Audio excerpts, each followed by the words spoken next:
So yeah, I mean, God knows what he's doing with you, because the journey that you've been doing, and I can't say it enough, just the full circle effect of how you understand from coming from worship, you know, the value of having a leader that can worship, can play an instrument, can sing, understands the dynamic, and then bring it to the children yet again. Yes. For the, I mean, I think I'm a big, like, I think every ministry, every event, everything should open and close with worship, like Agreed. musical worship, Yes. you know, like having some songs that really carry you through whatever has been spoken in a classroom or the sermon. It's just important to sandwich it together with worship. Yes, definitely. So one of the things that I love emphasizing with them is that they can worship the Lord in their own ways.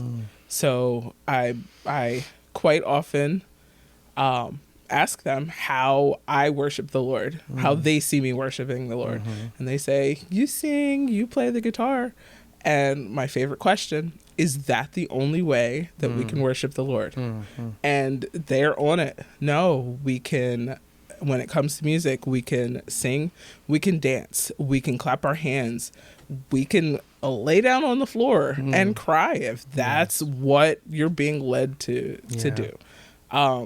I think it's important, while it is important to emphasize the magnitude of worship, I want to be cautious that I don't create clones, you know? Like, I don't want them to feel like they can only worship the Lord if they have a guitar. They can only worship the Lord if they can sing, you know? Right. Absolutely. We all have the way that the Lord made us to bring him glory and to bring him honor. And that's what I want them to learn. Why don't you show us a little something? You know, I see the guitar there, and I purposely wanted you to bring it because I want people to see just the uniqueness of how God uses you and your talent with guitar and just singing. You know, just could you give us a selection? Sure. Okay, so this is the overthinking. It is. It totally like is. Us, like we are so infamous of doing, artists. Well, because here, move that. Because I could probably. Yeah. Because so the song "Reckless Love" is a song that I connected with almost immediately. Yes. We connected with you connecting to it almost immediately. Yeah. I mean, I'm telling you, you should sing that one, because that's like, if that's not a Marisa song, if I could even say that, you know, forget Asbury. This is a Marisa song, you know, and I think the people that are here in this church, when they hear you sing this song, it takes them where they need to go personally. And I think it's something profound when a congregation is able to connect with their worship leader and the song all at the same time, and the Spirit of God all at the same time. That's a formula to just wreck you. Yeah. And that's why Reckless, you know, it's just an amazing combination coming from you. So, you know, I heard it, one of my favorite singers, don't judge me, and it's Tori Kelly, of course, you know, although she's a believer, but, you know, not maybe the way people want her to be. She's an amazing person. She's not like out there or anything crazy like that, you know, in comparison to many people, but she has one of my favorite versions of how to sing the song. But again, she's an artist. She's like a pop singer. She's like out there. Her voice is just amazing. Yeah. But when, you know what I do is when I pick a song and I have like this inclination that the Spirit will send me to a song, I always go for the stripped down version. I always call it an overglorified version when it's like the concert style. You got millions of people in a stadium, but then there's that stripped down version, you know, the one that they're just in a room like this, and if you didn't know, this is one of the HizKidz rooms that we have, and it's just a beautiful thing to have the display of what God can do in the intimacy and just the unplugged feel. Yeah. So it's just you and the mic. Yeah. So when I first heard this song, I I was like, oh my gosh, like this is amazing. But that word reckless, it wasn't sitting right with me. You know, when people talk about someone being reckless, they're saying that they're being foolish. It's not like a God word. Right. To God, like about God. Right, exactly. Yeah. So I looked it up in the dictionary. And when I read the definition, dude, mind blown. So the definition of reckless, if I remember correctly, I know I don't remember it word for word, but it's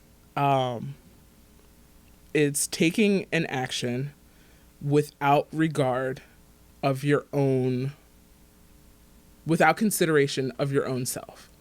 So, you know, we are flawed. We mess up. We forget about God. We remember him and actively choose to ignore his commands. We do things that hurt his heart. But yet he says, you know what? I'm not going to consider that when it comes to my love for them. I know that I'm going to be hurt. I know that I'm going to be betrayed. I know that they're going to walk all over me and everything that I stand for. But I am still going to love them. I'm going to love them. I am going to love them. And as a person who has struggled with accepting the love that the Lord has for us. You know, because it doesn't make sense. Like, why are you going to still love me if I'm not doing every single solitary thing that you want me to do? Why are you still going to love me if I'm not perfect? You know?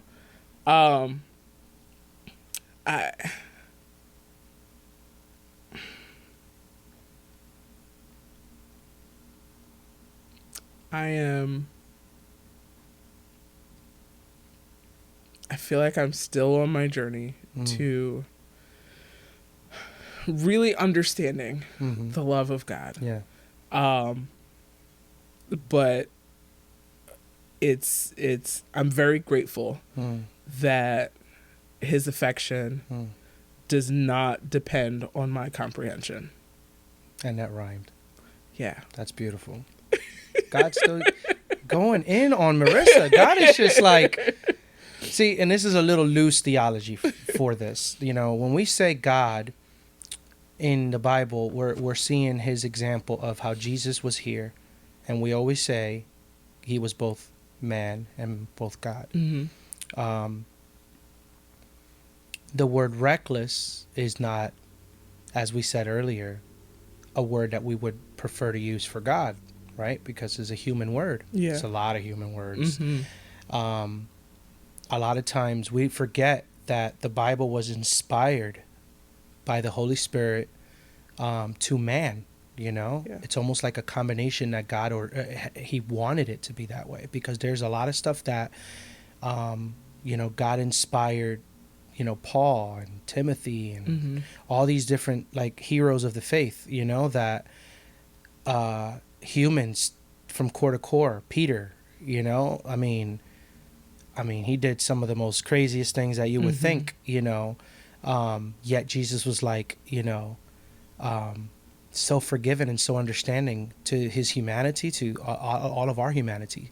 He understood what reckless meant and what it was, you know? So if we were to really put it into a, you know, because I know there's a dime a dozen YouTube videos out there with people really dissecting some of the most touching songs that have been, you know, composed and arranged and made by some of our, you know, current worship teams that we love and we follow. And I think it's a little unfair, you know, I think it's a little unfair, you know, there's points to be taken, but are we really supposed to have the gavel in our hand, you know, to really worry about what God is going to be using, you know? I mean, really, the 12 disciples is one of those examples, you know, of were they the perfect men, you know, to be picked to be, you know, the voices of the gospel, of the good news, to take it out there. No, the fishermen, hitmen, all kinds of people, tax collectors, I mean, it's crazy. So I think in a lot of ways we get too lost in, the little things, majoring in the minors, as they say. And we get to a point where we just miss the point of God working with us in our humanity, in our imperfections, our insecurities. And his love just goes farther than what we can even imagine and understand, right? Exactly. And we're, like you said, we're still journeying in understanding that love that he has for us. It's just crazy. Maybe it makes sense for us as humans. We oftentimes get on our nerves all the time. Yeah, I annoy myself often. It makes sense. Even each other. Like, we get on our nerves in ministry. We get on our nerves in family. We get on our nerves in every way that we tend to dismiss and just put away, people, right? And I think it's a perfect example of what Jesus did, and then as God. To understand and humanize reckless, and then, dare I say, spiritualize reckless, and then go into that journey of, now, what does this look like now as a believer, as a person who understands what Jesus did on the cross, was reckless. Yeah. Who in their right mind today would hang themselves on a cross, right? Which is what Jesus did. He had every opportunity. Yep. To move on and say, I'm out. I'm going to go this way. We do it all the time. Yep. So in his humanity, but he said, no, I have to die. And he knew he had to die a long time before. Before his 33rd birthday, he knew he had to die. Yeah. So think about that even. I mean, if I know half of the things I went through, they were going to happen, I don't even know how I would turn out. I'd be running like Jonah. I mean, really. So when I use the phrase, the reckless love of God, when we say it, we're not saying that God himself is reckless. He's not crazy. We are, however, saying that the way he loves is, in many regards, quite so. But what I mean is this. He's utterly unconcerned with the consequences of his actions with regard to his own safety, comfort, and well-being. His love isn't crafty or slick. It's not cunning or shrewd.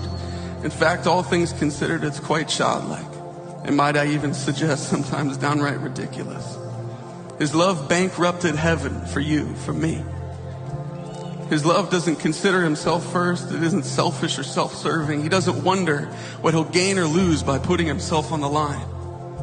He simply puts himself out there on the off chance that you and I might look back at him and give him that love in return.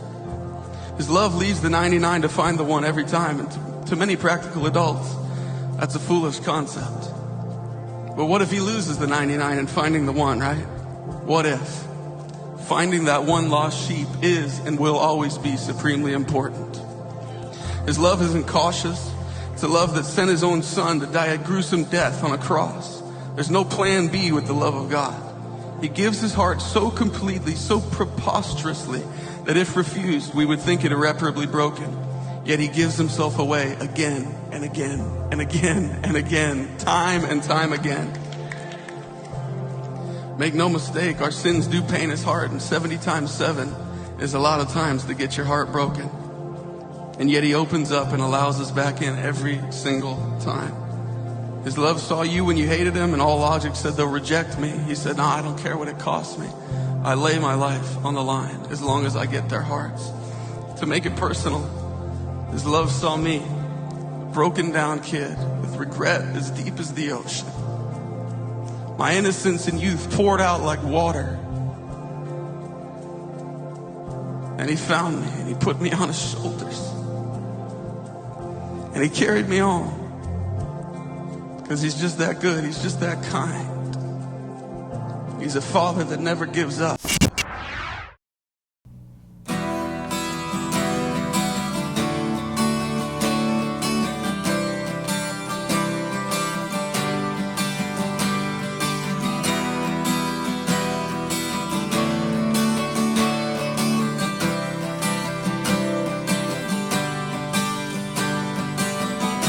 Before I spoke a word, you were singing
still your love fought for me.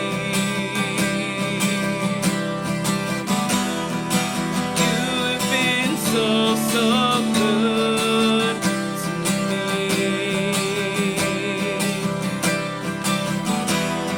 When I felt no worth, you paid it all for me.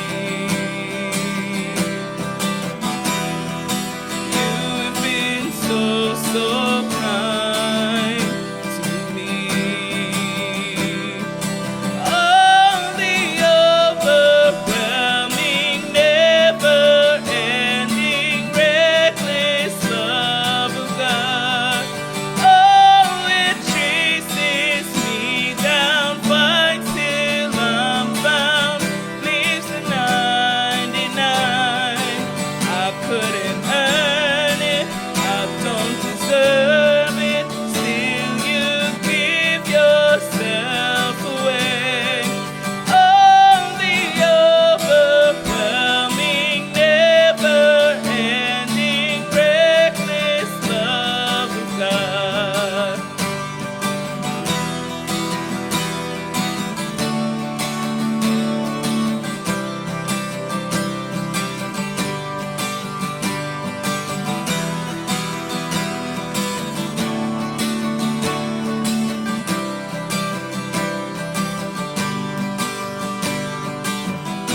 There's no shadow you won't light up, mountain you won't climb up, coming after me. There's no wall you won't kick down, lie you won't tear down, coming after me. There's no shadow